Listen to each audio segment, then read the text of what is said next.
physics of possibility. Quantum mechanics allows supreme mind. The brain is capable of millions of neural net. Cascade of biochemical An emotional response. molecules. The brain does not know the difference. What it sees in its environment and what it remembers. We are running the holodeck. Whatever way we observe the world around us. So how can you continue to see the world as real if the self that is determining it to be real is intangible?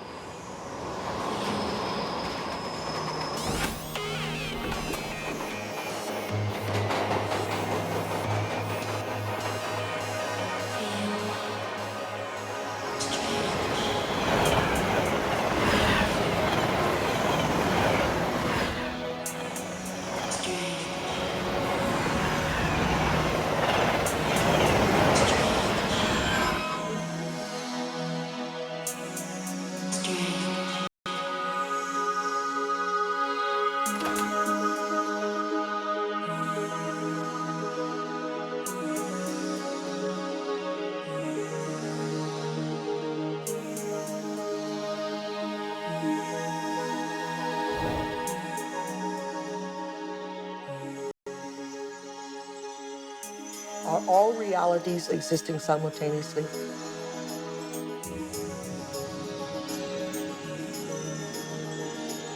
Is there a possibility that all potentials exist side by side?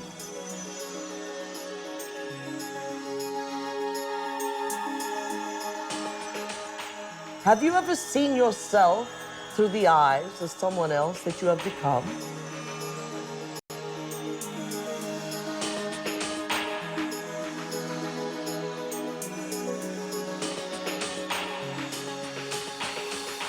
And looked at yourself through the eyes of the ultimate observer?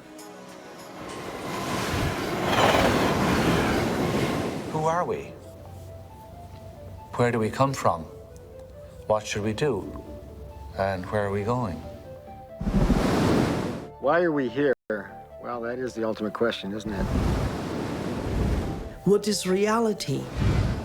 What I thought was unreal now, for me, seems in some ways to be more real than what I think to be real, which seems now more to be unreal. You can't explain it.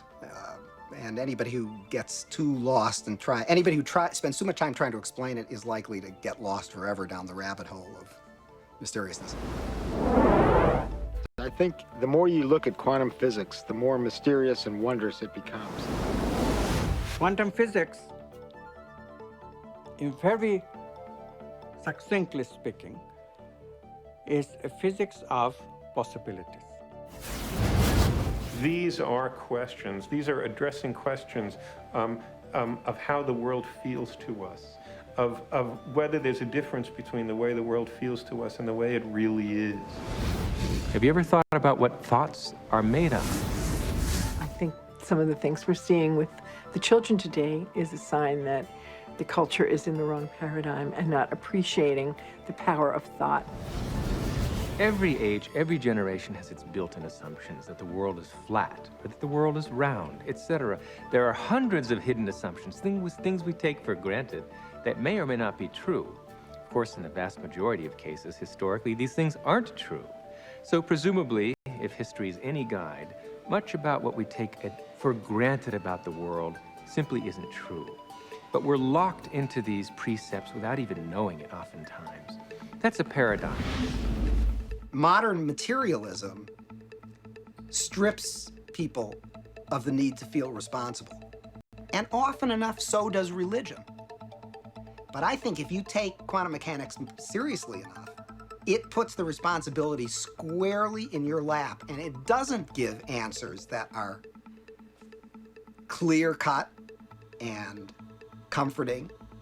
It says, yes, the world is a very big place, it's very mysterious, mechanism is not the answer, but I'm not going to tell you what the answer is.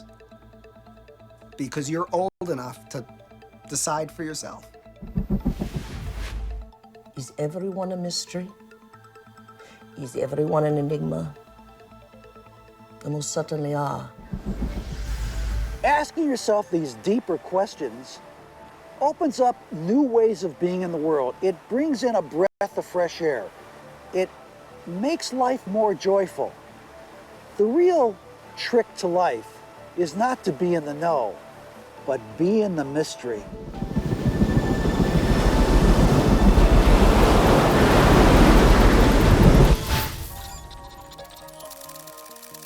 It's time to get wise.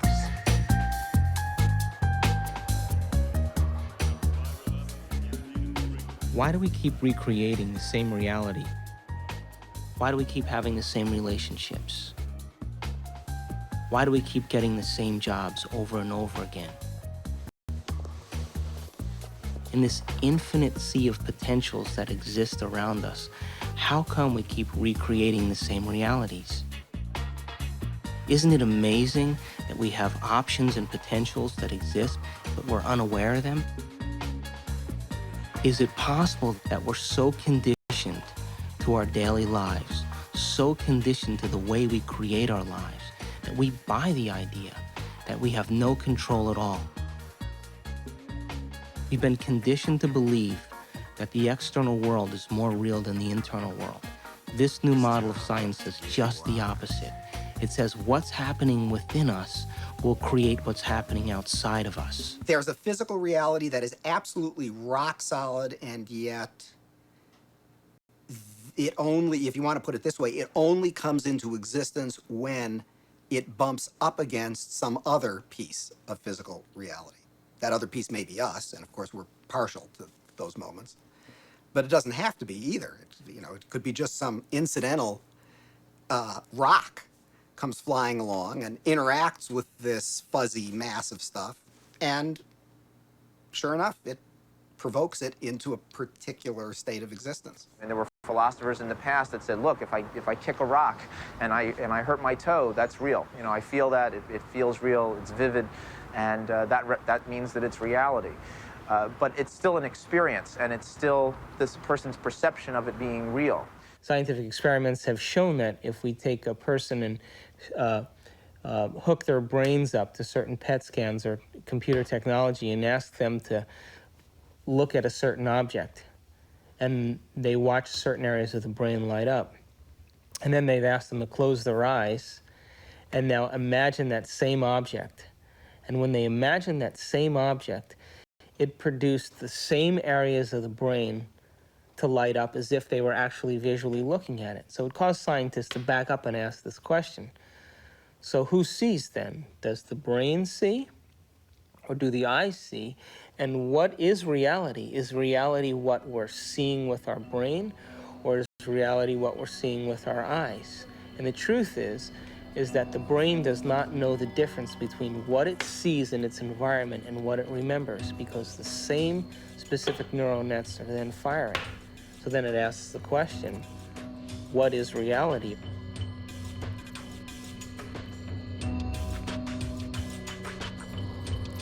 We're bombarded by huge amounts of information, and it's coming into our body, and we're processing it, coming in through our sense organs. It's percolating up, and at each step we're eliminating information, and finally what is bubbling up to consciousness is the one that's the most self-serving. The brain processes 400 billion bits of information a second, but we're only aware of 2,000 of those. But our awareness of those 2,000 bits of information are just about the environment, our body, and about time.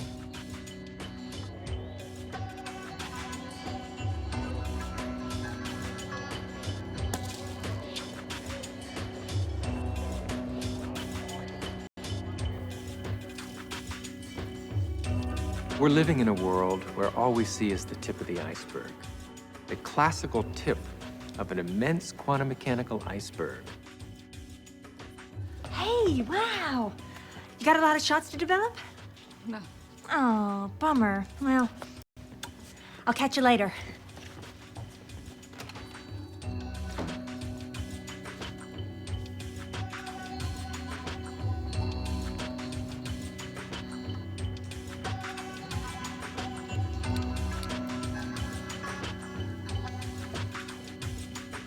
If the brain is processing 400 billion bits of information, and then our awareness is only on 2,000, that means reality is happening in the brain all the time. It's receiving that information, and yet we haven't integrated it.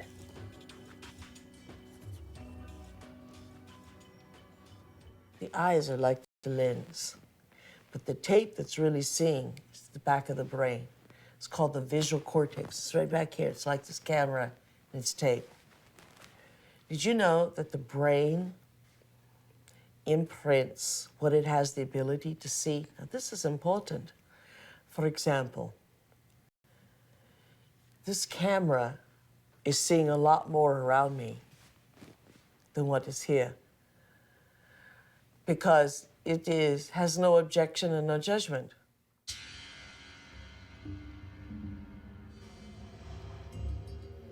The only movie that's playing in the brain is what we have the ability to see. So is it possible our eyes, our cameras see more than what our brain has the ability to consciously project? Well, the way our brain is wired up, we only see what we believe is possible.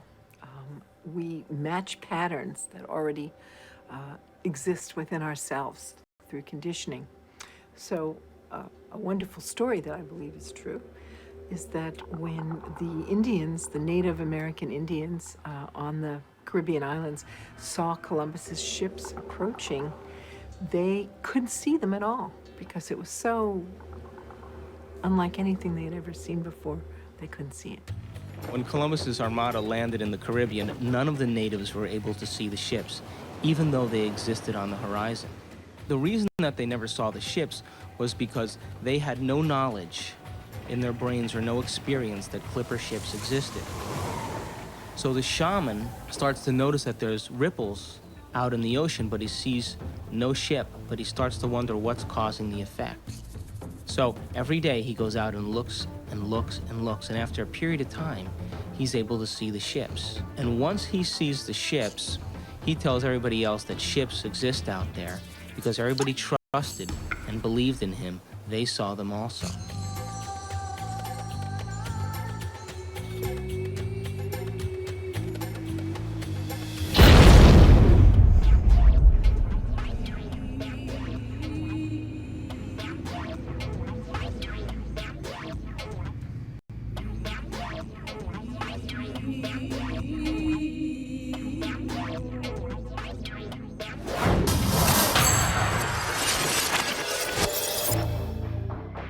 We create reality.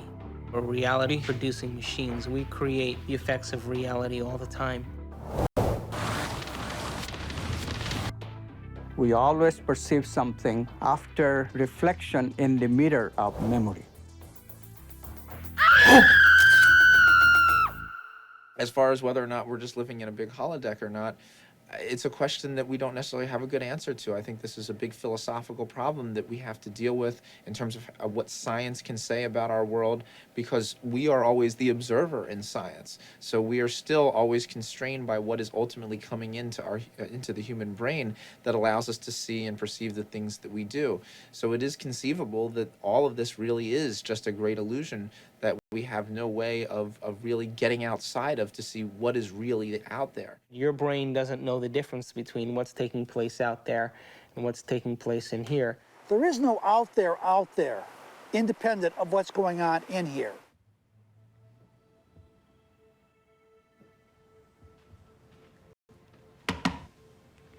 You okay? I heard you scream earlier. Was it another dream?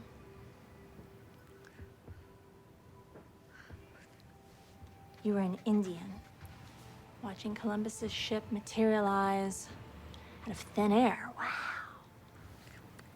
And this medicine man kept hitting you. Cool. Hey, maybe it was a past life or a parallel reality or a future life. Got weird. Or maybe that dream was trying to tell you the truth. I guess it just depends on what you think is real. Maybe you should try different anxiety pills. Man behöver fan och kan inte. I have to go get dressed. I hope you feel better, Amanda.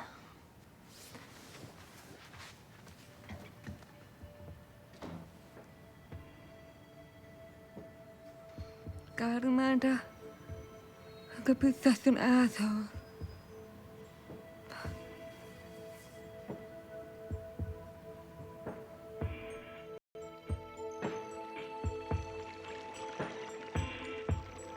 There actually are choices in the direction of how a life can go that are contingent upon small-level quantum effects not being washed out. First of all, let's talk about the subatomic world, and then we'll talk about what it's telling us about reality. The first thing I want to tell you about the subatomic world is it's totally a fantasy created by mad physicists trying to figure out what the heck is going on when they do these little experiments. By little experiments, I mean big energy in little spaces and little pieces of time. It gets pretty nutty at that realm of things, and so subatomic physics was invented to try to figure that all out. We need a new science down there. It's called quantum physics, and it is subject to a whole range of debatable hypotheses, thoughts, feelings, intuitions as to what the heck is really going on. Matter is not what we have long thought it to be. To the scientist, matter has always been thought of as sort of the ultimate in that which is static and predictable.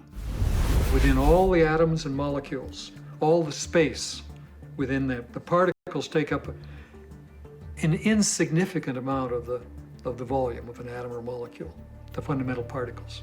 The rest of it is vacuum. What seems to happen is that particles appear and disappear all the time. So where do they go when they're not here? Now, that question is tricky. I'm going to give you two answers. Answer number one, they go into an alternative universe where the people in that universe are asking the same question about those particles when they come into our universe. They say, where do they go? There's a great mystery called the mystery of the direction of time. There's a certain sense in which the fundamental laws of physics that we have don't make any interesting distinction, say, between past and future. For example, it's a puzzle from the standpoint of the fundamental laws of physics. Why we should be able to remember the past and not have the same kind of epistemic access to the future. It's a puzzle from the standpoint of these laws, why we should think something like, by acting now, we can affect the future but not the past. These things, that we have a different kind of epistemic access to the past and the future, that we have a different kind of control by acting now over the future than we do over the past. These things are so fundamental to the way we experience the world that that it seems to me not to be curious about them is to be, 3/4 of the way to being dead.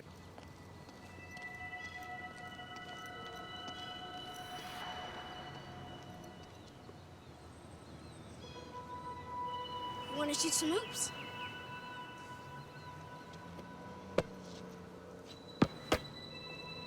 No, you don't have to be like that. Come on and play. Look, he likes you. Don't you have time for a little one-on-one? How long has it been since you played? Come on, you got the ball. Take a shot. No, my lady, not from there. It's out of bounds. Gotta be on the court to be in play.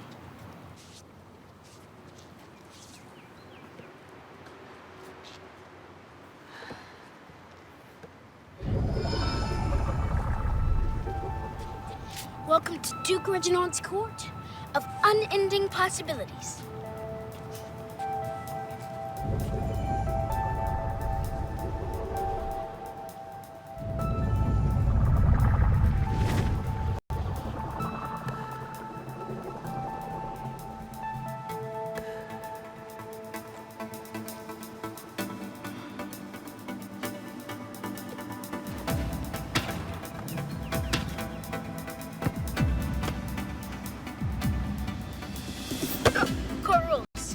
Let's think of the last one. Verhaalt. It never touched you. Right. And it's not solid. Its ball is mostly empty. In fact, the universe is mostly empty.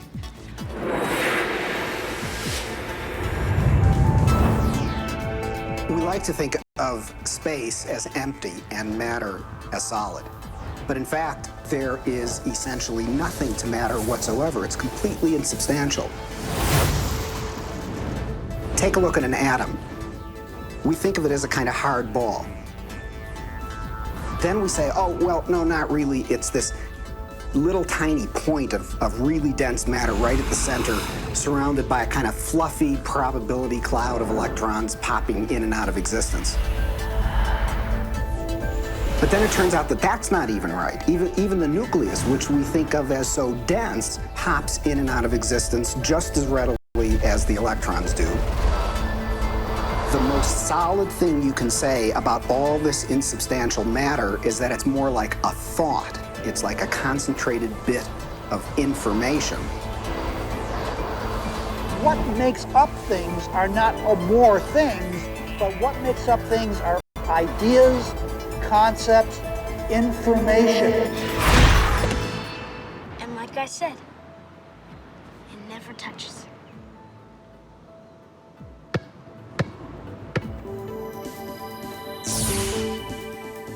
Those electrons build up a charge and push the other electrons away before they touch.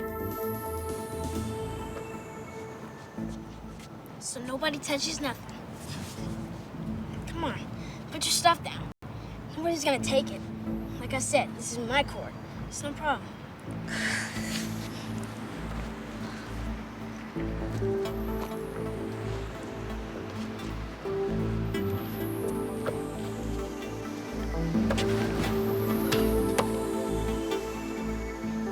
How long has it been? I blink. It's only in conscious experience that it seems that we move forward in time. In quantum theory, you can also go backwards in time. You can always go back in time.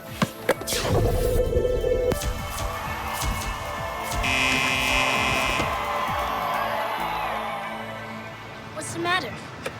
Remember, it's empty. How do you know this yet? I read Dr. Quantum comics. Everybody thinks it's just kid stuff, but I know it's real. That's how I do my magic on the court. Yeah, I always choose the Wonder Boy first. He's got the weirding way. Well, Dr. Quantum says everybody's got it.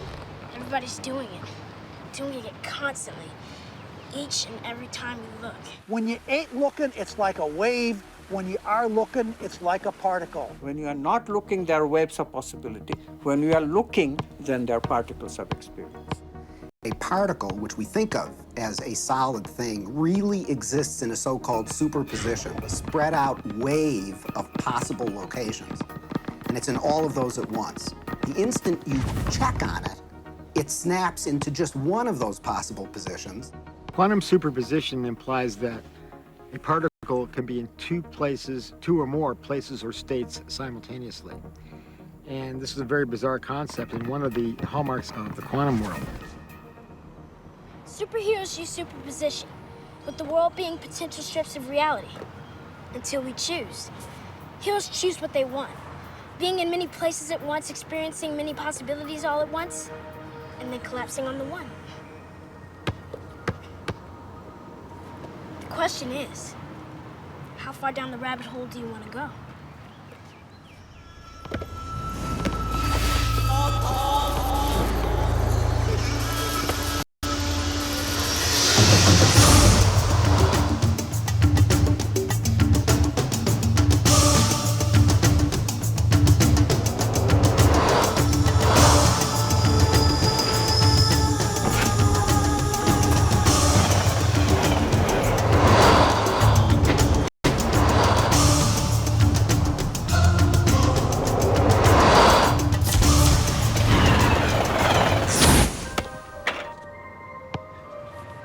Nice shot.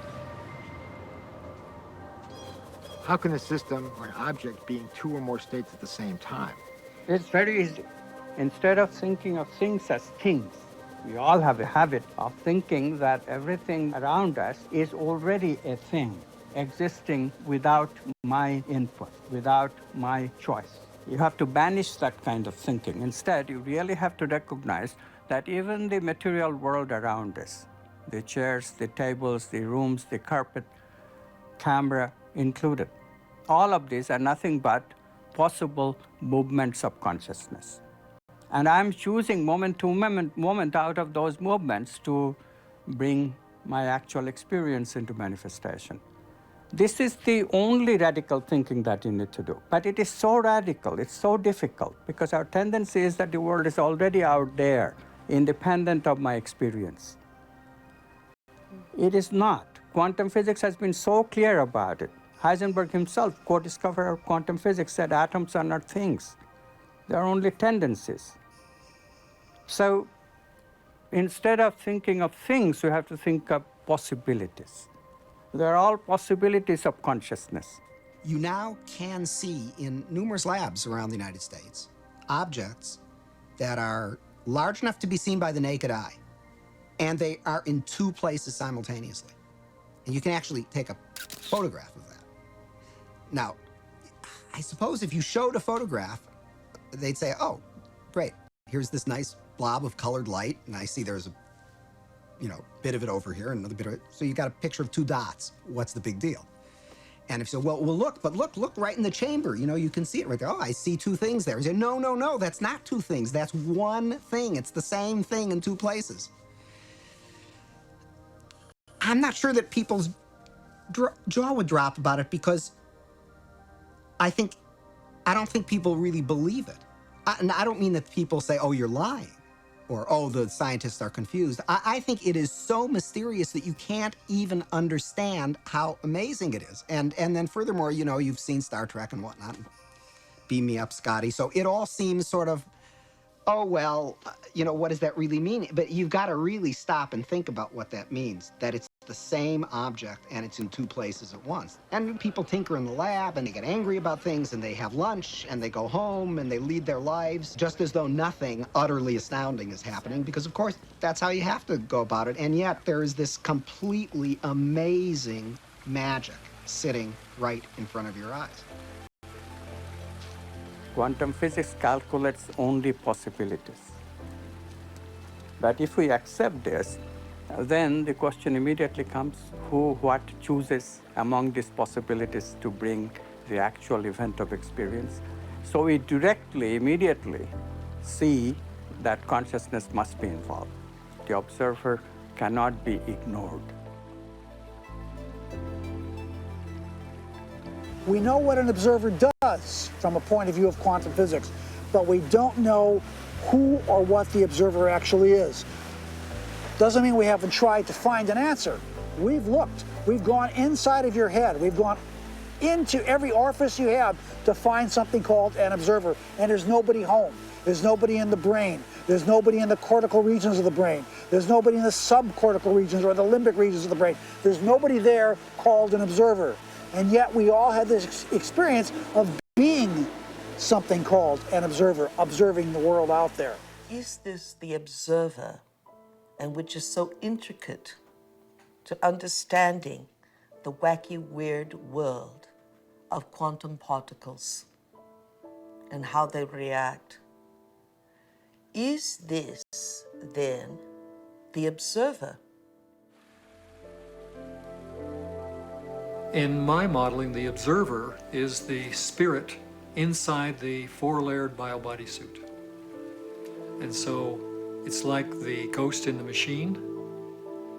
It is the consciousness that's driving the vehicle. And it is observing the surround.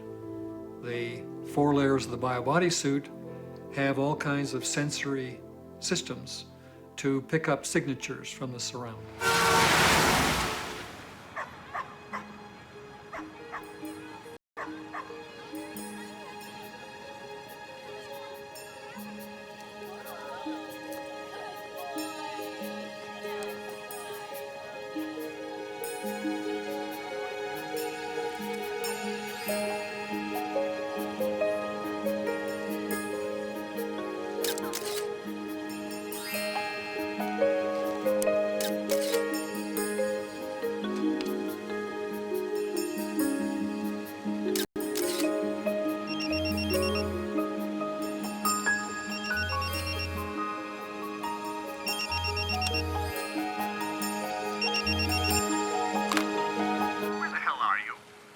a studio full of people, but oh my God, there's no photographer. Where can she be? Aliens? Loch Ness Monster? A hot date?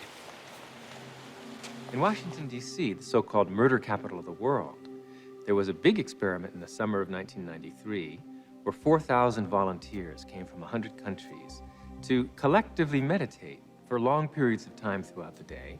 It was predicted in advance that with such a sized group, you'd have a 25% drop in violent crime, as defined by the FBI, in Washington that summer. Well, the chief of police went on television saying that, look, it's going to take 2 feet of snow to reduce crime by 25% in Washington, D.C. this summer. But by the end, the police department became a collaborator and author of this study because the results, in fact, showed a 25% drop in violent crime in Washington, D.C., which we could predict on the basis of 48 previous studies that had already been done on a smaller scale. This leads naturally to wonder, are people affecting the world of reality that they see? You betcha they are. Every single one of us affects the reality that we see, even if we try to hide from that and play victim. We all are doing it. Just tell me where you are. Good. But hurry, will you please, because these models are giving me a headache. 10 minutes.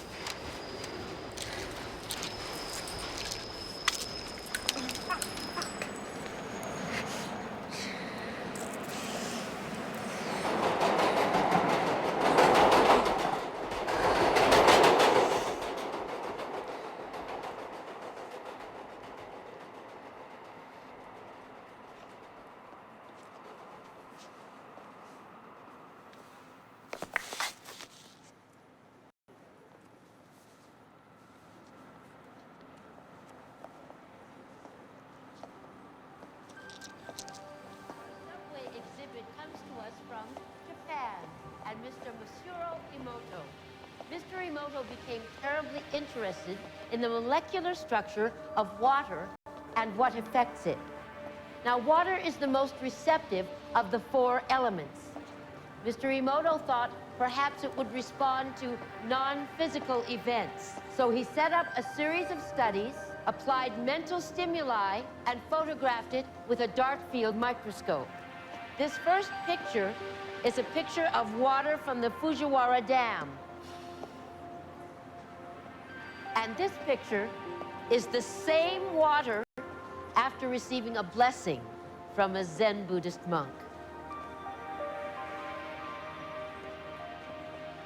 Now, in this next series of pictures, Mr. Emoto printed out words, taped them to bottles of distilled water, and left them out overnight. This first photograph is a picture of the pure distilled water, just the essence of itself. These subsequent photographs, as you can see, are each different. This is the chi of love. And we move along here to thank you. And you can see where he taped that to this bottle here. But if you read Japanese, you already knew that. Now, Mr. Emoto speaks of the thought or intent being the driving force in all of this. The science of how that actually affects the molecules is unknown, except to the water molecules, of course. And it's really fascinating when you keep in mind that 90% of our bodies are water.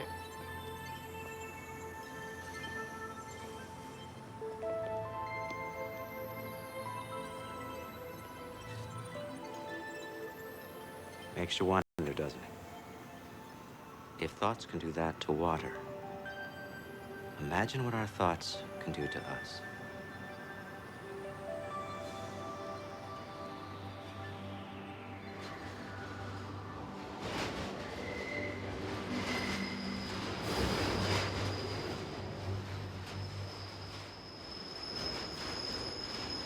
Absolutely, thought alone can completely change the body. Most people don't affect reality in a consistent, substantial way because they don't believe they can.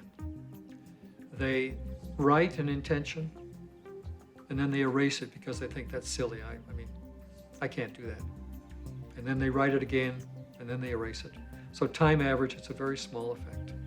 And it really comes down to the fact that they believe they can't do it. If you accept with every rudiment of your being that you will walk on water, will it happen? Yes, it will. But you know, it's like positive thinking. It's a wonderful idea, positive thinking. But what it usually means is that I have a little smear of positive thinking covering a whole mass of negative thinking. So thinking positive is not really thinking positive, it's just disguising the negative thinking that we have. When we think of things, then we make the reality more concrete than it is. And that's where we become stuck. We become stuck in the sameness of reality. Because if reality is concrete, obviously I'm insignificant. I cannot really change it. But if reality is my possibility of consciousness itself, then immediately comes the question of how can I change it? How can I make it better? How can I make it happier? You see how we are extending the image of ourselves? In the old thinking, I cannot change anything because I don't have any role at all in reality. Reality is already there. It's material objects moving in their own way from deterministic laws. And mathematics determines what they will do in a given situation. I, the experiencer, have no role at all. In the new view, yes, mathematics can give us something. It gives us the possibilities that all these movements can assume, but it cannot give us the actual experience that I'll be having in my consciousness. I choose that experience. And therefore, literally, I create my own reality. It may sound like a tremendous bombastic claim by some new agey without any understanding of physics whatsoever, but really quantum physics is telling us that.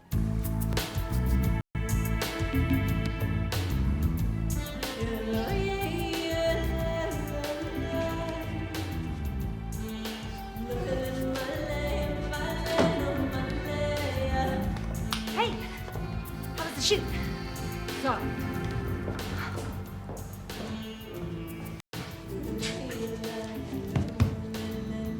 Your boss called. He's worried about you.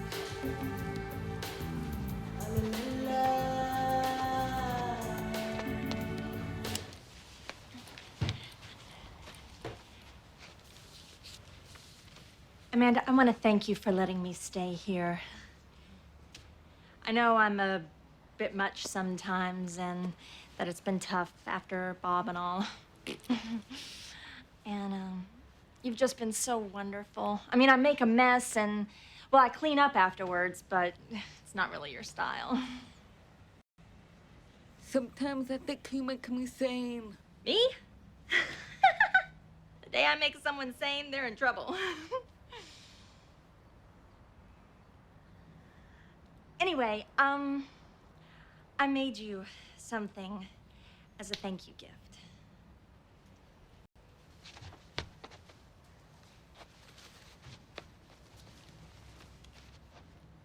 Open it.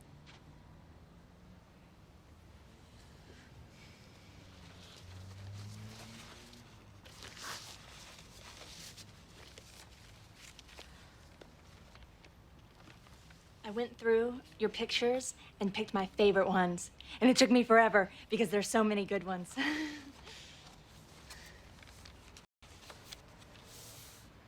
This. That's for all the wonderful photos you will be taking.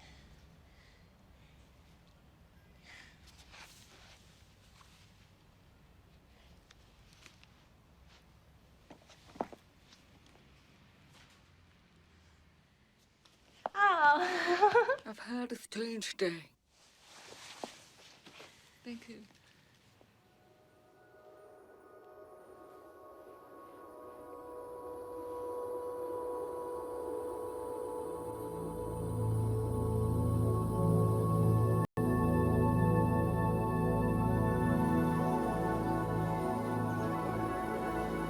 Why am I here? What is the purpose of life?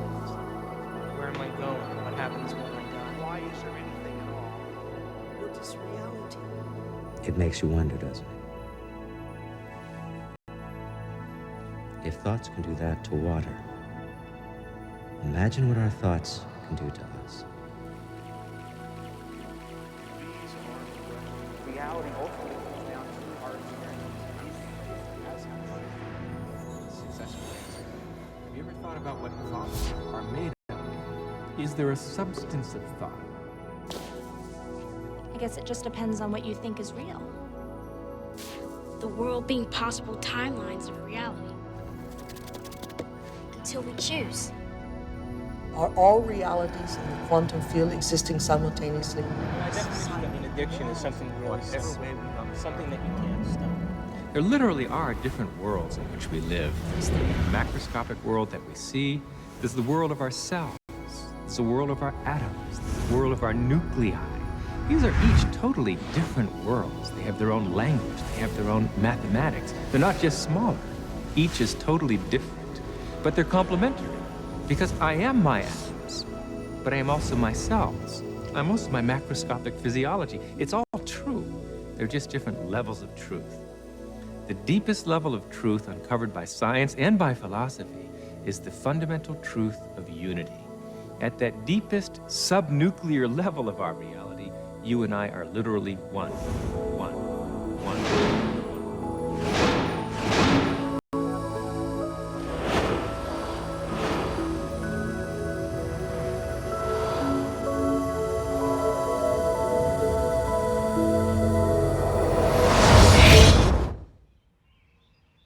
I wake up in the morning and I consciously create my day the way I want it to happen. Now, sometimes, because my mind is examining all the things that I need to get done, it takes me a little bit to settle down and get to the point of where I'm actually intentionally creating my day. But here's the thing, when I create my day, and out of nowhere, little things happen that are so unexplainable, I know that they are the process or the result of my creation. And the more I do that, the more I build a neural net in my brain that I accept that that's possible. It gives me the power and the incentive to do it the next day. In addiction, we have a supreme, beautiful opportunity to decipher the difference between our intangibility of our nobleness of character and the day-to-day business of how that character is revealed in a three-dimensional world through our bodies.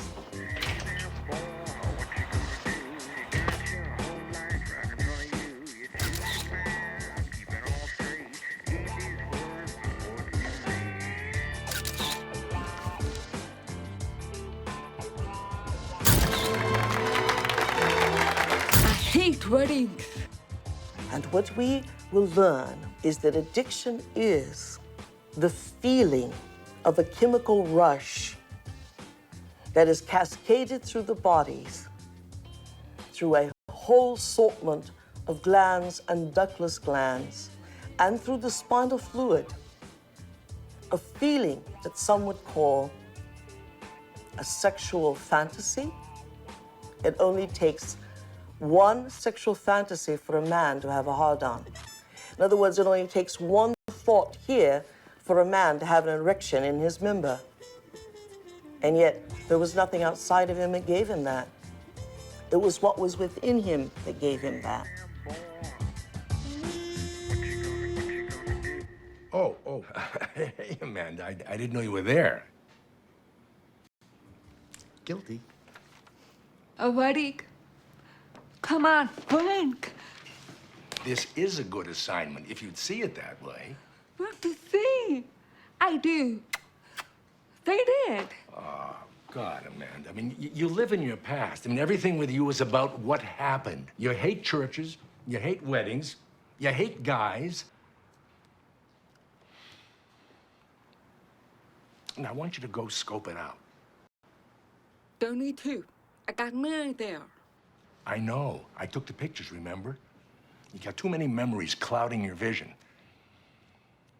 Oh, Amanda, you know you're the best technical photographer I have. And I want to have some great pictures. You know what? You need a good Polish wedding. And watch out for those good Catholic boys, huh? You need the priest. Come on, get out of here. Bye. When I was younger, I had lots of ideas about what God was. And now I realize I'm not conscious enough to truly understand what that concept means.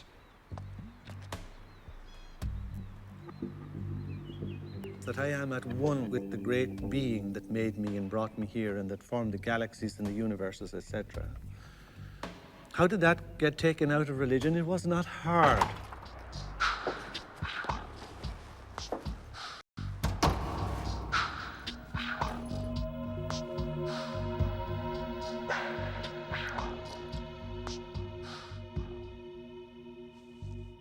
Most of the problems that religion and the various philosophical movements down through the centuries have produced have been errors because that's where they started.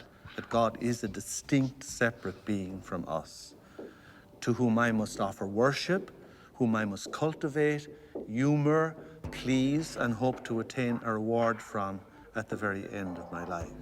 That is not what God is. That is a blasphemy. God is such a broad thing, some parts of which, most of the parts of which that are associated with organized religion is something that I sort of recoil at and something that I think has done a lot of harm to the world, done harm to women, done harm to oppressed peoples, done harm to the World Trade Center. And yet, at the same point, we have the epitome of a great science. The closest science has ever come to explaining Jesus' interpretation that the mustard seed was larger than the kingdom of heaven. And the only science that can fit into that analogy is quantum physics.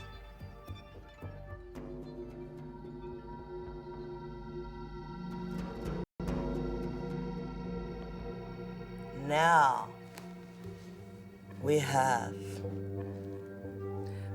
great technology, from anti-gravity magnets and magnetic fields of zero-point energy.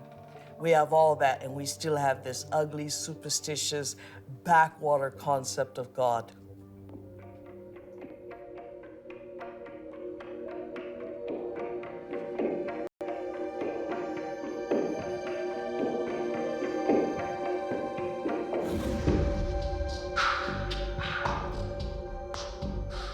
People fall into line very readily when they're threatened by these cosmic sentences of everlasting punishment. But this is not how God is. And once you start to question the traditional images, caricatures of God, people feel you're an agnostic or an atheist or a subverter of the social order. God must be greater than the greatest of human weaknesses, and indeed, the greatness of human skill, that God must even transcend a most remarkable to emulate nature in its absolute splendor. How can any man or woman sin against such a greatness of mind? How can any one little carbon unit on Earth, in the backwaters of, indeed, the Milky Way, the boondocks, betray God Almighty? That is impossible. The height of arrogance is the height of control of those who create God in their own image.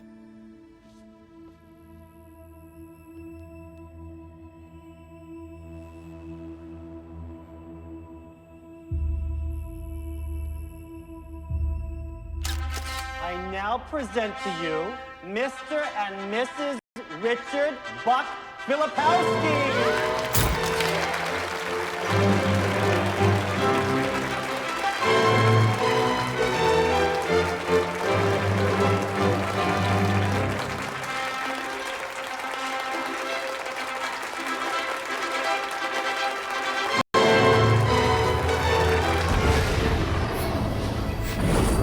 Brain, when it fires its thoughts, is likened unto the landscape of a thundercloud. And the synaptic cleft is the sky between the storm and the earth receptor site. And you see this foreboding dark cloud boiling in the sky. And you see electrical impulses moving through it, veins of electric light, and then you see it hit the ground. The brain looks like a thunderstorm when it is presenting a coherent thought. So no one has ever seen the thought. What they do see in neurophysics is that they see a storm raging around different quadrants of the brain. Those are areas that are mapped in the body and what the person must be responding to. A holographic image. Rage, murder, hate, compassion, love. The brain does not know the difference between what it sees in its environment and what it remembers, because the same specific neural nets are then firing. The brain is made up of tiny nerve cells called neurons. These neurons have tiny branches that reach out and connect to other neurons to form a neural net. Each place where they connect is integrated into a thought or a memory.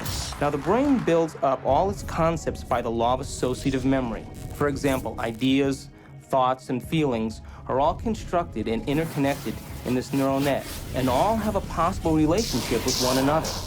The concept and the feeling of love, for instance, is stored in this vast neural net. But we build the concept of love from many other different ideas. Some people have love connected to disappointment. When they think about love, they experience the memory of pain, sorrow, anger, and even rage. Rage may be linked to hurt, which may be linked to a specific person, which then is connected back to love. We build up models of how we see the world outside of us.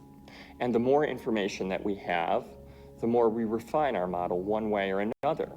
And what we ultimately do is tell ourselves a story about what the outside world is.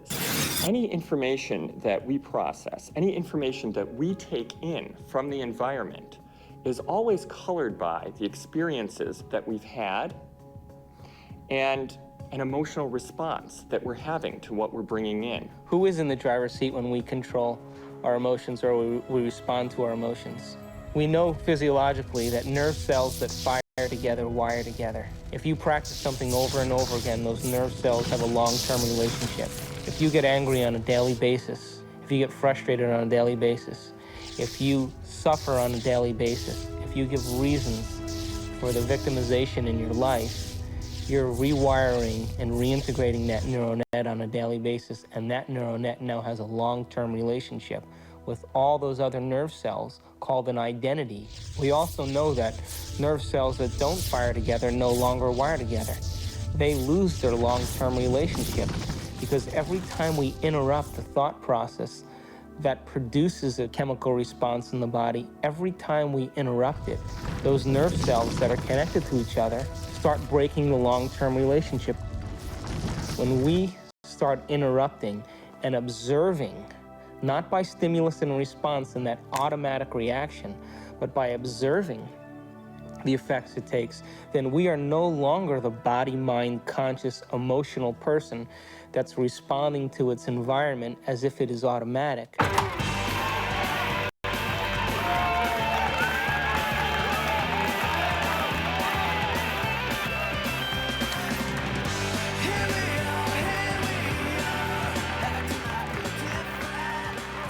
Does that mean emotions are good or emotions are bad?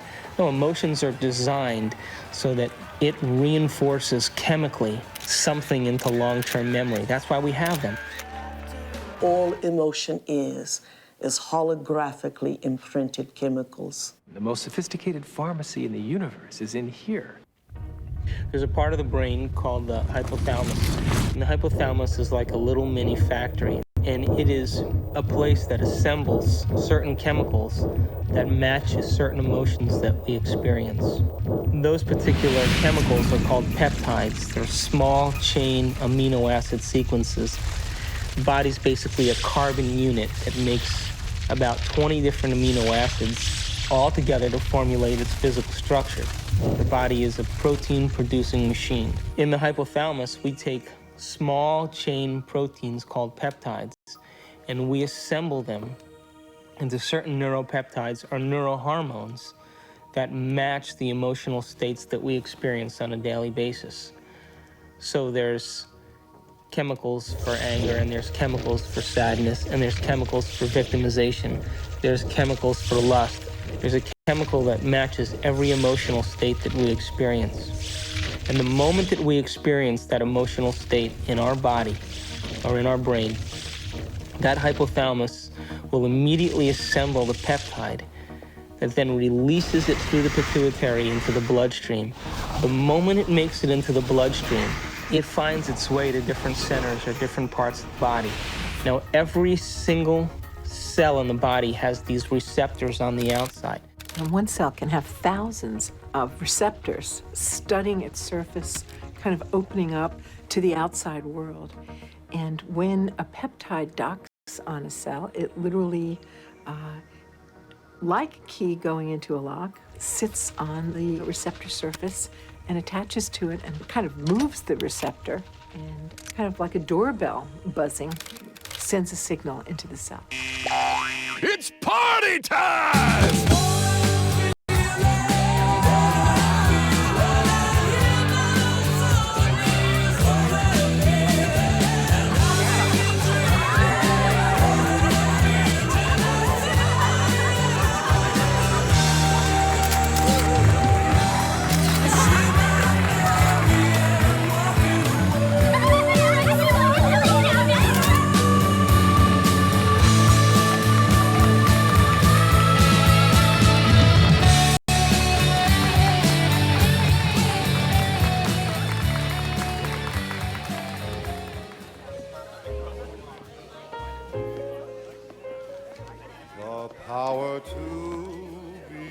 What happens in adulthood is that most of us who've had our glitches along the way are operating in an emotionally detached place, or we're operating as if today were yesterday.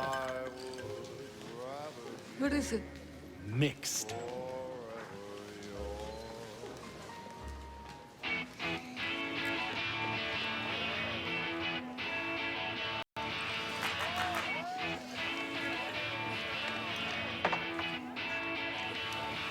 In either the disconnected place or the overly emotional reactive place, because they've gone to an earlier time in reality, the person is not operating as an integrated whole.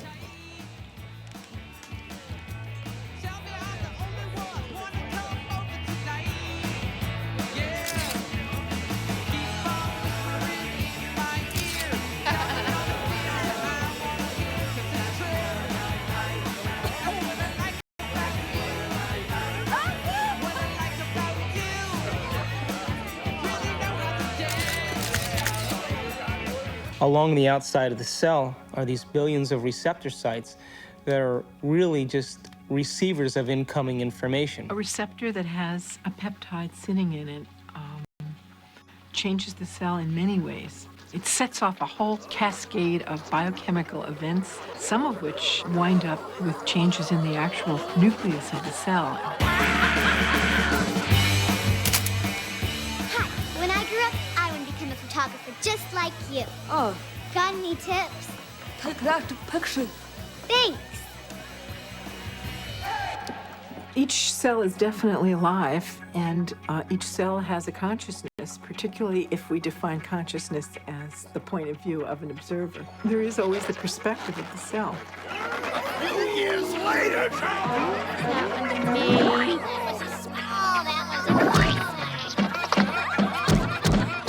In fact, the cell is the smallest unit of consciousness in the body. I'm hungry! I'm hungry!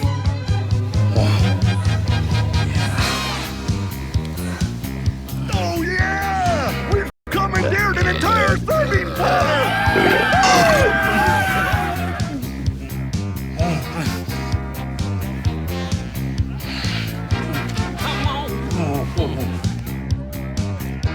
Yeah, keep it coming, keep it coming! Yeah! Oh, let's go!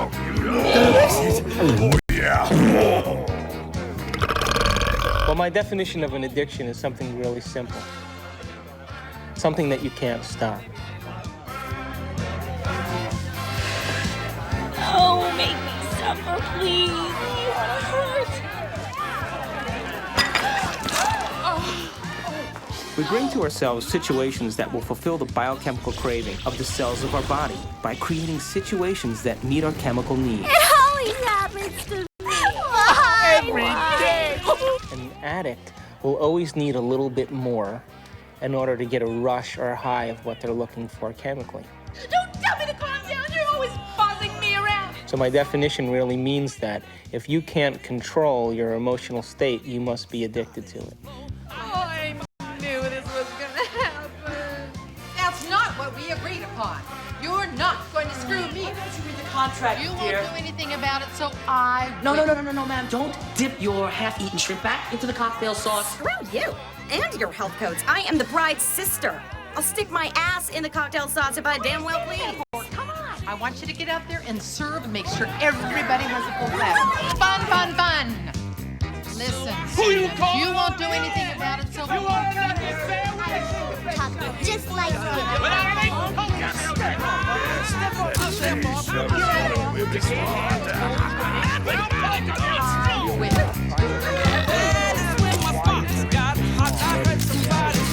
What is reality?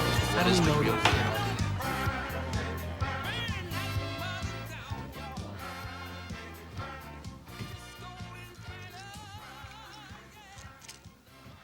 So how can anyone really say they're in love with a specific person, for example? They're only in love with the anticipation of the emotions they're addicted to. Because the same person could fall out of favor the next week by not complying. My goodness, doesn't that change the landscape of our emotional outlook on personal needs and identities?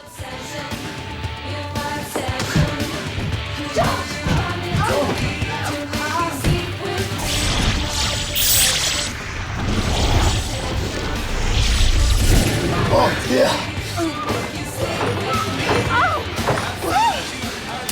Come here.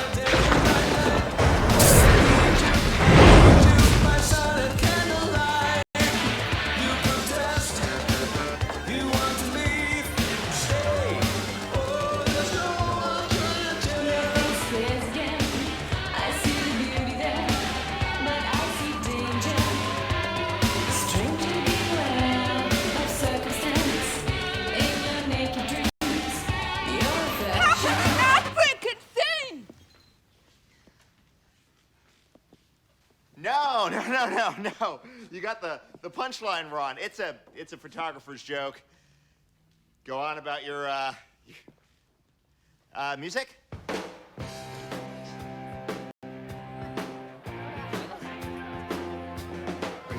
you okay? Right, I thought that could have been some girl. When? Straight now. I was with the groom. Hey, I could read it. I'm sorry. I was with the groom just now. Yeah, he loves Paulette. Where?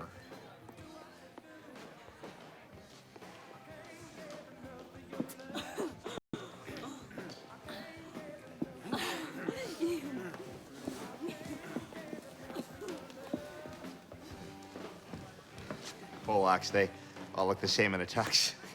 You're not Polish. Hi. Thanks. This will help.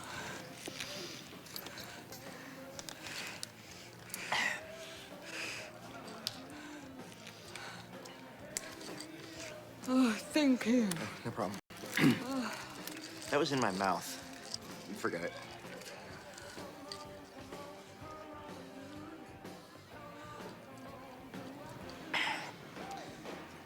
So, what's your name?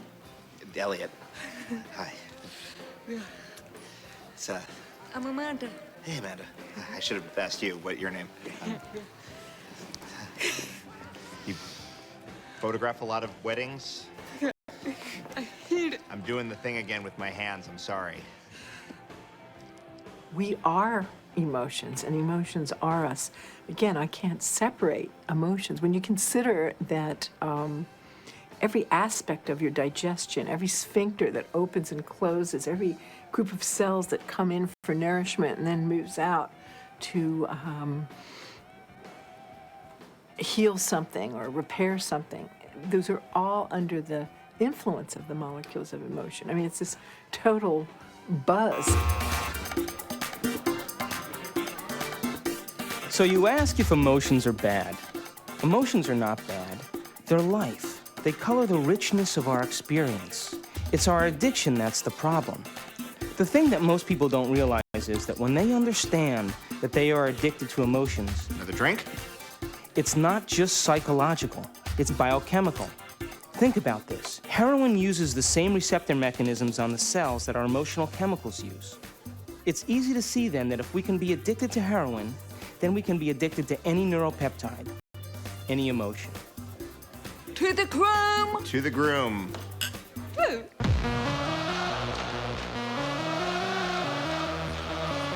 What's up, guys? What's up, man? Hello. What do we need? Some boxes. Put out! Yeah, baby!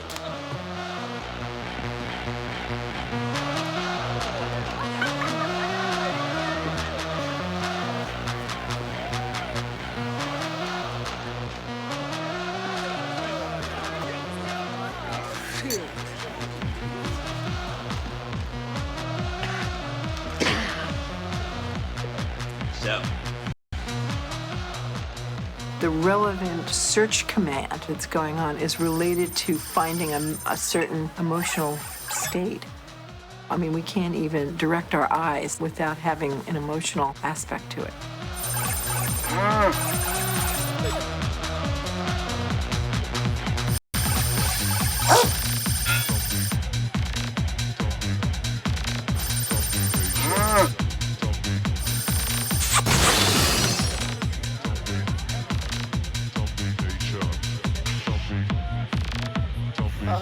Oh, gosh. She wouldn't fall for me. Oh, mama! Woo! What the hell are you waiting for? Come on, you little pussies!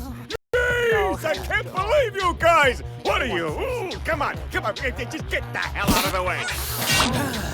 Hi there, honey! Come on, baby, you know you want it. Oh, don't give me that look.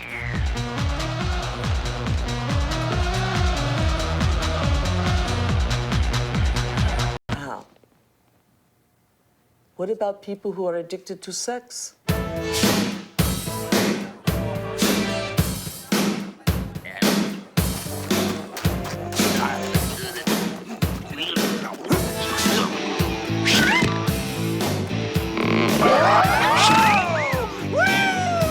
Hello there, big boy. Is there a rocket in your pocket, or are you just happy to see me?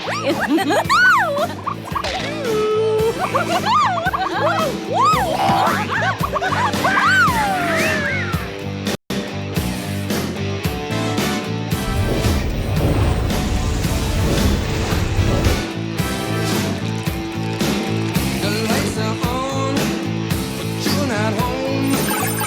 You're mine, not your own. Heart sweats, body shakes. Another kiss is what it takes. You can't sleep, you can't eat. There's no doubt you're in deep. So just tight, you can't breathe. Another kiss is all you need. Oh, you like to think that you're immune to the stuff. Oh, yeah.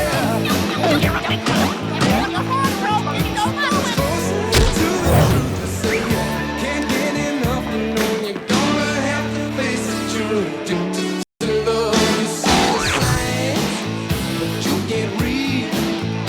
Running at different speed. Your heart beats. Step out of it! Over here! Another kiss. You'll be mine, a one-track mind.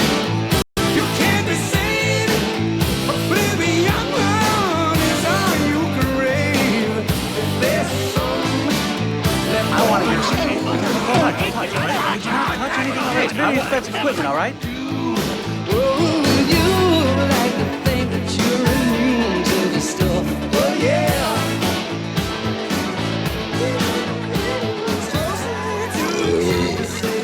I want to hear some polka music, okay? I'm gonna play These the people polka want to hear music. some I know polka they're gonna music. play You the can't have a Polish wedding without polka music!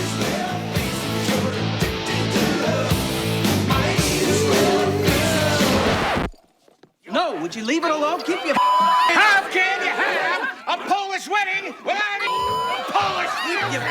hands off my equipment!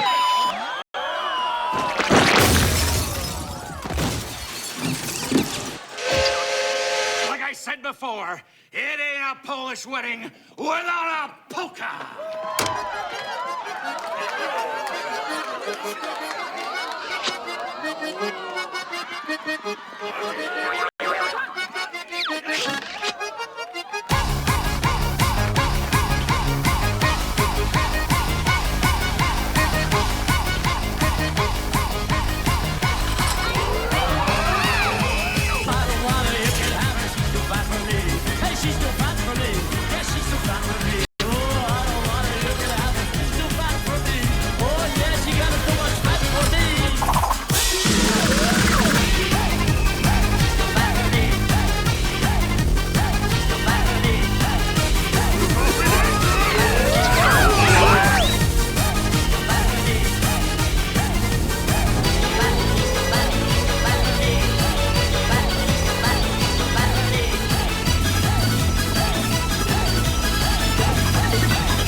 When your road deserts you and your feet disappear, you'll find some old shoes, wasted one without appeal. Where we go from here? It gets wrong from here. You're sitting still inside the fear. There must be some way out of here.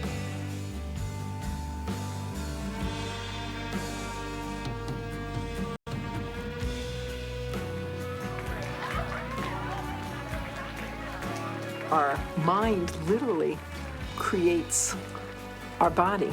So it all starts in the cell. The cell is a protein-producing machine, but it gets its signal from the brain.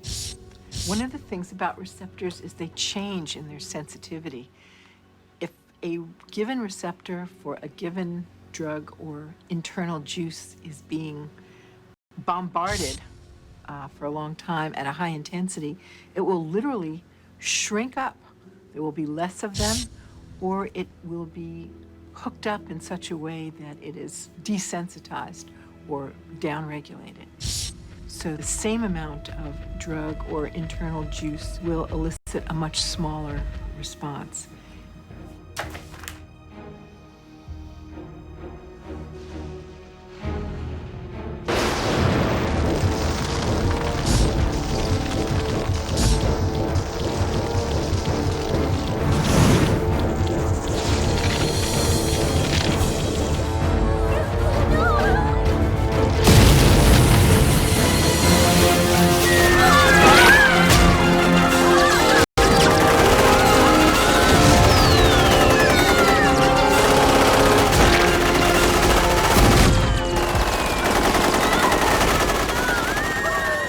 If we're bombarding the cell with the same attitude and the same chemistry over and over again on a daily basis, when that cell finally decides to divide, when it produces a sister cell or a daughter cell, that next cell will have more receptor sites for those particular emotional neuropeptides and less receptor sites for vitamins, minerals, nutrients, fluid exchange, or even the release of waste products or toxins.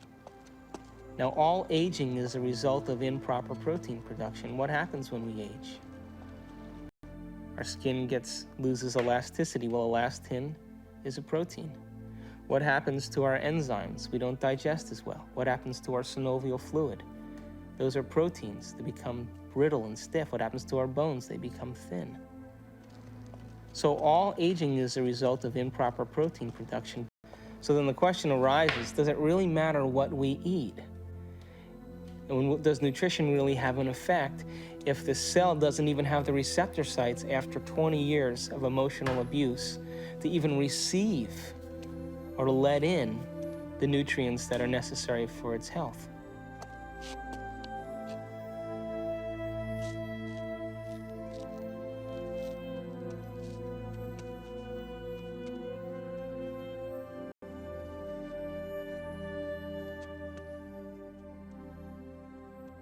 Okay, guys, it's time for a course correction on our trajectory along the path of our adventure.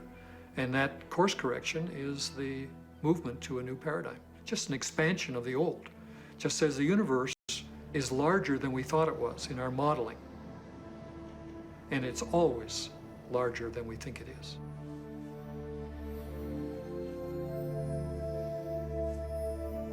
I hate you.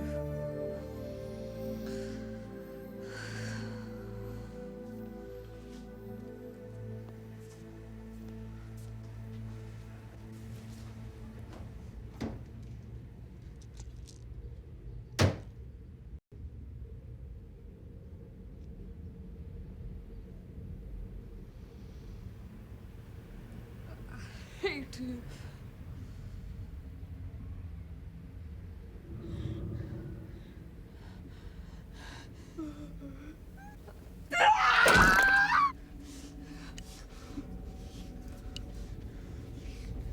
You idiot! You're fat! Look at you! You're fat! You're ugly! You're worth nothing! You get it all! I hate you!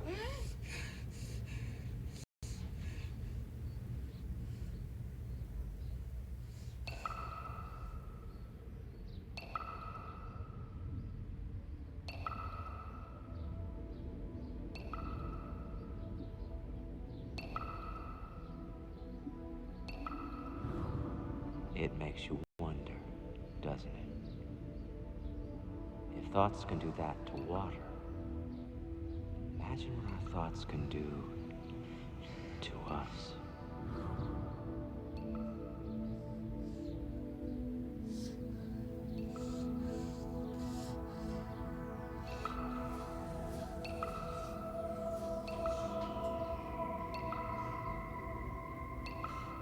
No one has ever came along and ever given you sufficient, intelligent knowledge about your beautiful self, how you work from the inside out. Why do you have addictions? Because you have nothing better. You have dreamt of nothing better because no one has ever taught you how to dream better.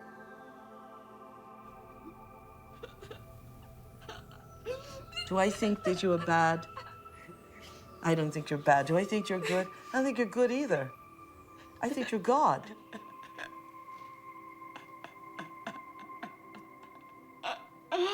In general, the field of psychiatry really doesn't allow for enough freedom of action on people's part, meaning an awful lot of problems, not all of them to be sure, but an awful lot of problems that get labeled as psychological problems really amount to people making rotten choices. And they ought to be instructed to make different ones. Can I?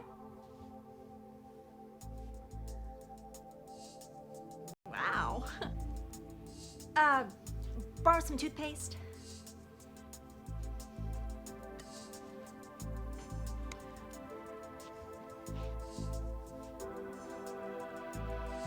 Thanks.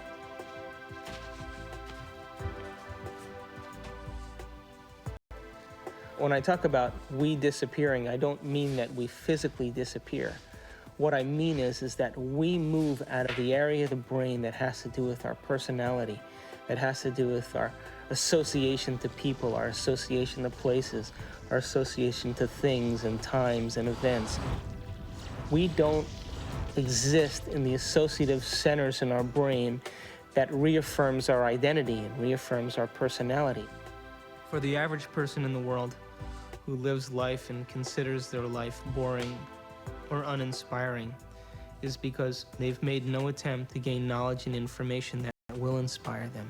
They're so hypnotized by their environment through the media, through television, through people living and creating ideals that everybody struggles to become, that no one can actually become in terms of physical appearance and definitions of beauty and valor that are all illusions, that most people surrender and live their life in mediocrity.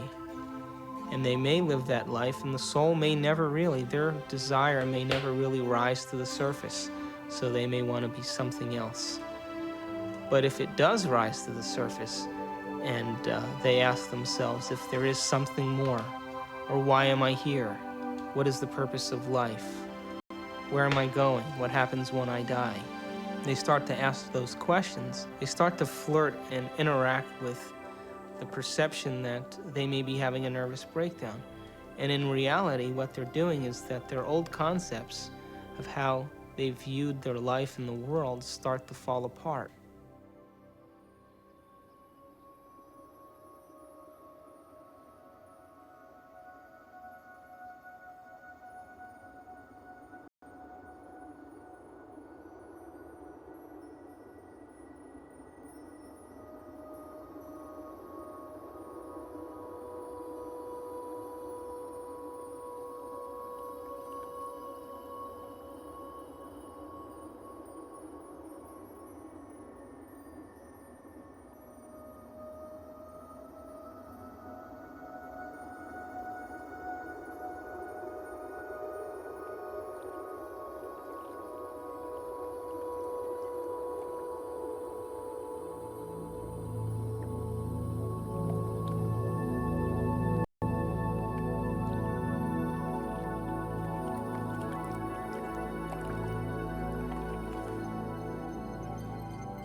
We're in completely new territory in our brain. And because we're in completely new territory, we're rewiring the brain, literally reconnecting to a new concept. Then ultimately, it changes us from the inside out. If I change my mind, will I change my choices? If I change my choices, will my life change? Why can't I change? What am I addicted to? What will I lose that I'm chemically attached to? And what person, place, thing, time, or event that I'm chemically attached to that I don't want to lose because I may have to experience the chemical withdrawal from that? Hence the human drama.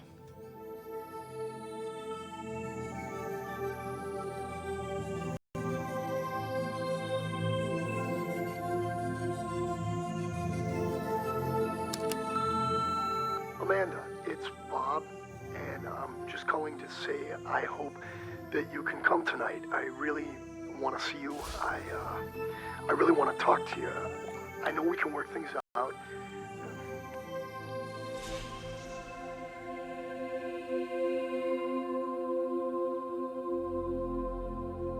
It's the only planet in the Milky Way that has habitation that is steeped in enormous subjugation of religion.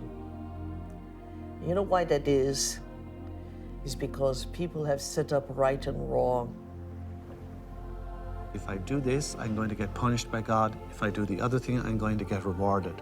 This is a really poor description that tries to map out a path in life for us to follow.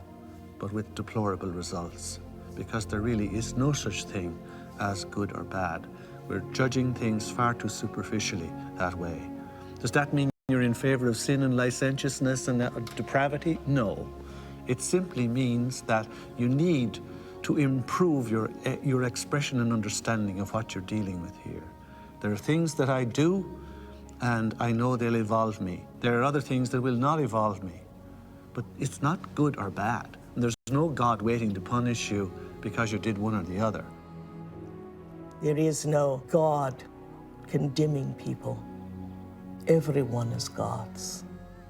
At the same time, God is the sort of placeholder name for those parts of our experience of the world which are somehow transcendent, somehow sublime. I have no idea what God is.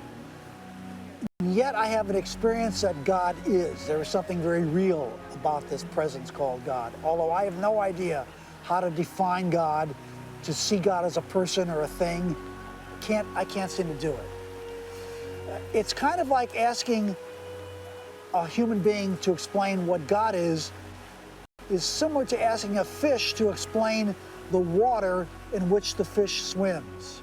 God is a superposition of all the spirit from all things. You are a God in the making, and you have to walk this path. But someday, you have to love the abstract as much as you love the condition of addiction. The only way that I will ever be great to myself is not what I do to my body, but what I do to my mind.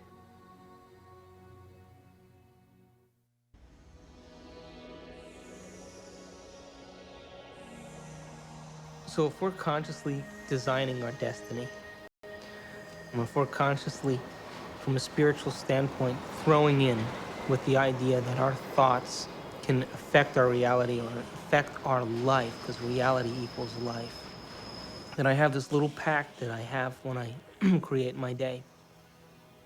I say I'm taking this time to create my day, and I'm infecting the quantum field. Now, if is in fact the observers watching me the whole time that I'm doing this, and there is a spiritual aspect to myself, then show me a sign today that you paid attention to any one of these things that I created, and bring them in a way that I won't expect. So I'm as surprised at my ability to be able to experience these things and make it so that I have no doubt that it's come from you.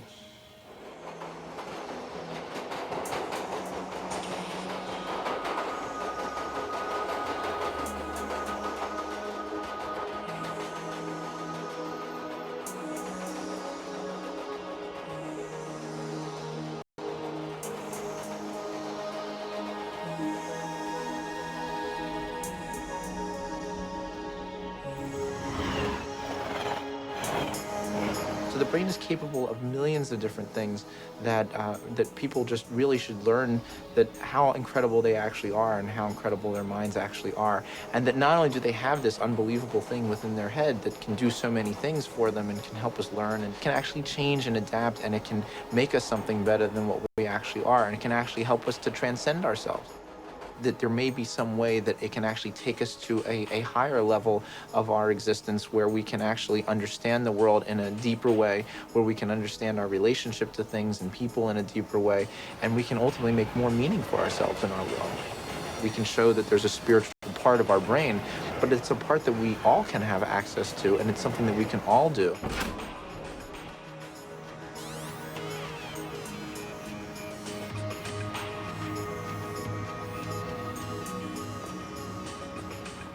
We have to formulate what we want and be so concentrated on it and so focused on it and have so much of our awareness of it that we lose track of ourselves.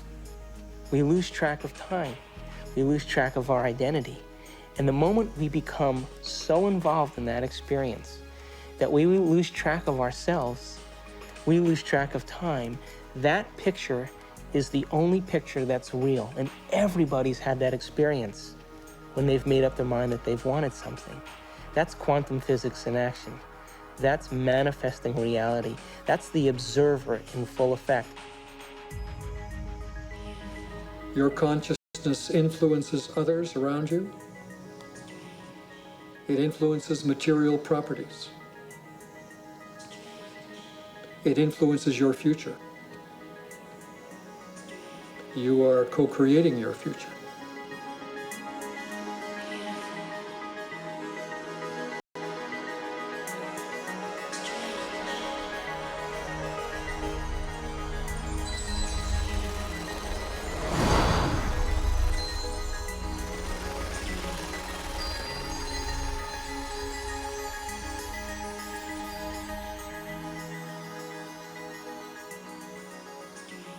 Show me a sign today that you paid attention to any one of these things that I created, and bring them in a way that I won't expect. So I'm as surprised at my ability to be able to experience these things, and make it so that I have no doubt that it's come from you.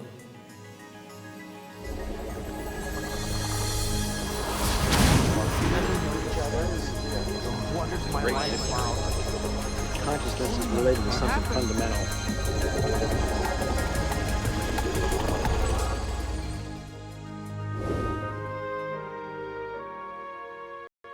Have you ever seen yourself through the eyes of someone else that you have become? What an initiation.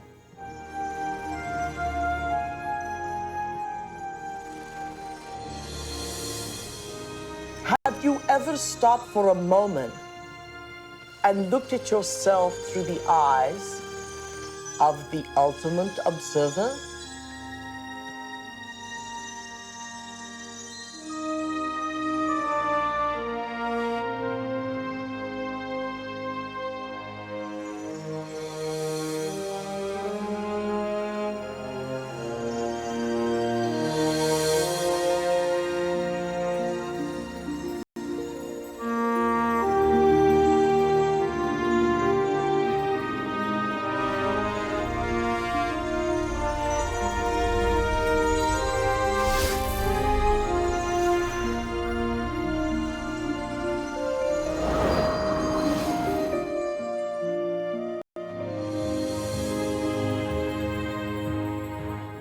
I am much more than I think I am. I can be much more even than that. I can influence my environment with people. I can influence space itself. I can influence the future. I am responsible for all those things. I and the surround are not separate. They're part of one. I'm connected to it all. I'm not alone.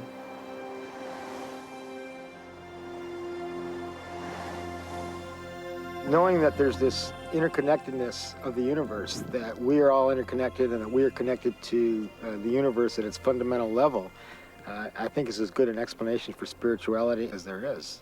It is my belief that our purpose here is to develop our gifts of intentionality and learn how to be effective creators. We are here to be creators. We are here to infiltrate space with ideas and mansions of thought. We are here to make something of this life.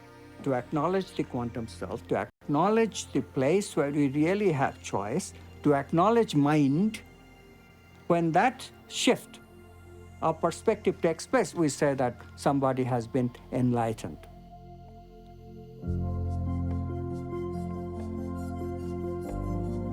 Quantum mechanics allows for the intangible phenomenon of freedom to be woven into human nature.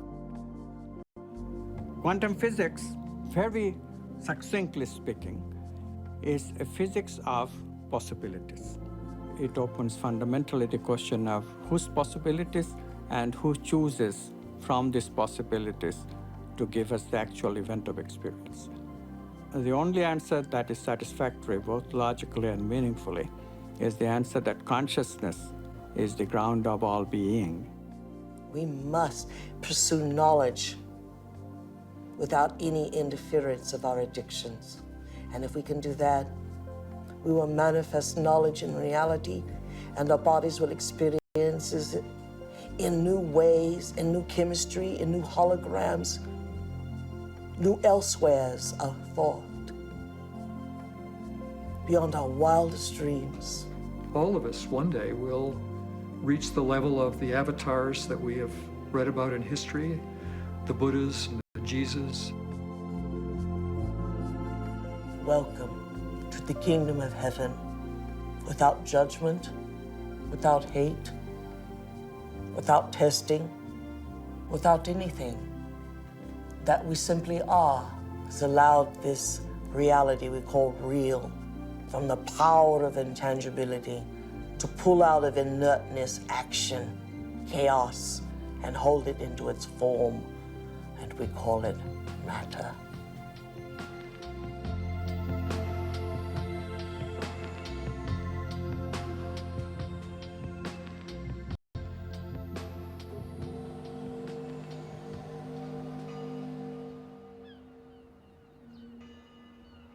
How can we measure the effects? We get to live our life and see then if somewhere in our lives something's changed. And then if it has changed, we become the scientists to our life, which is the whole reason why we're here.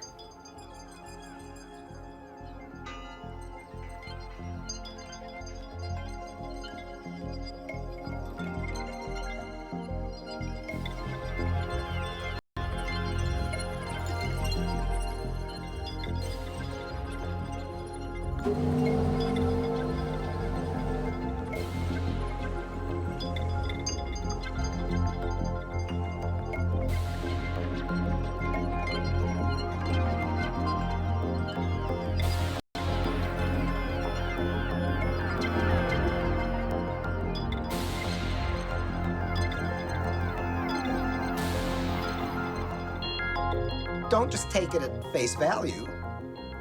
Test it out and see whether it's true.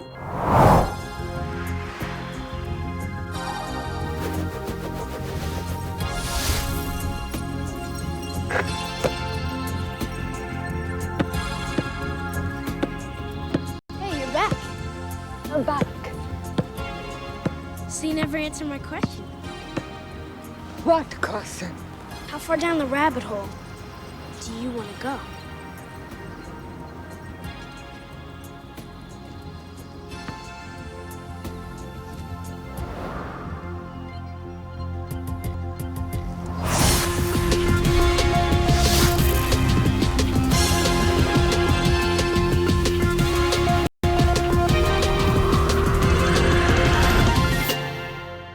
Ponder that for a while.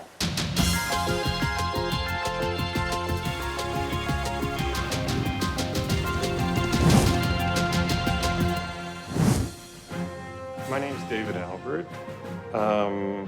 I got a PhD in theoretical physics. I studied biochemistry at Rutgers University, and then went to chiropractic college at Life University in Atlanta, Georgia. My postgraduate training is in anatomy and physiology, neurochemistry, neurophysiology, and genetics. I study quantum physics. I sometimes teach it. I've written a book on quantum physics and many books explicating the meaning of quantum physics. After my PhD from Harvard, I went to CERN, the European Laboratory for Particle Research, and then joined faculty at Stanford. And my work there has been the development of unified quantum field theories. I have about 100 publications in this area, but perhaps I'm best known for the discovery of supersymmetric flipped SU5 grand unified field theory.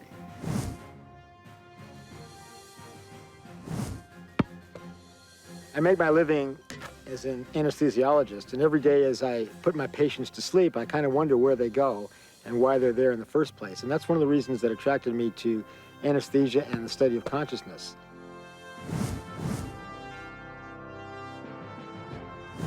My name is Michal Ledwith, and for most of my life I was a professor of theology.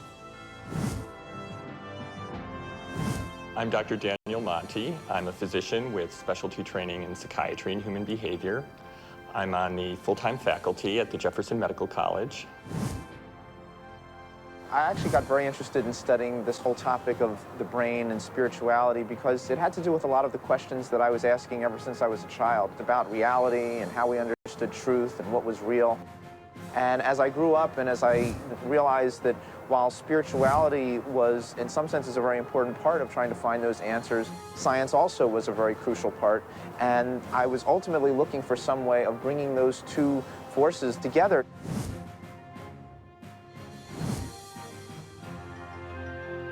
Well, my name is Candace Pert, and I'm a professor at Georgetown in the medical school.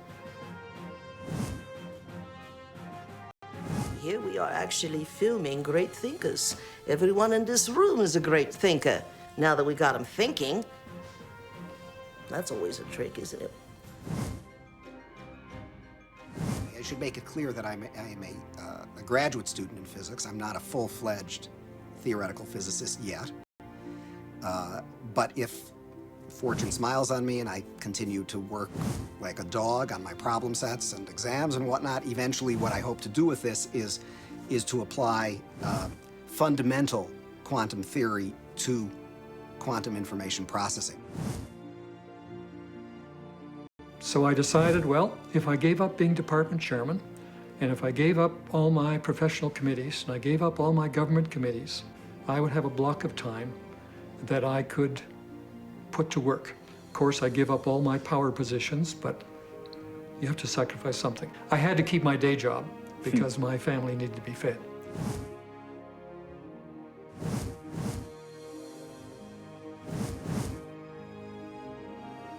I presume that you're asking me how scientists can sound this wacko because I must be sounding wacko. It's really an interesting question.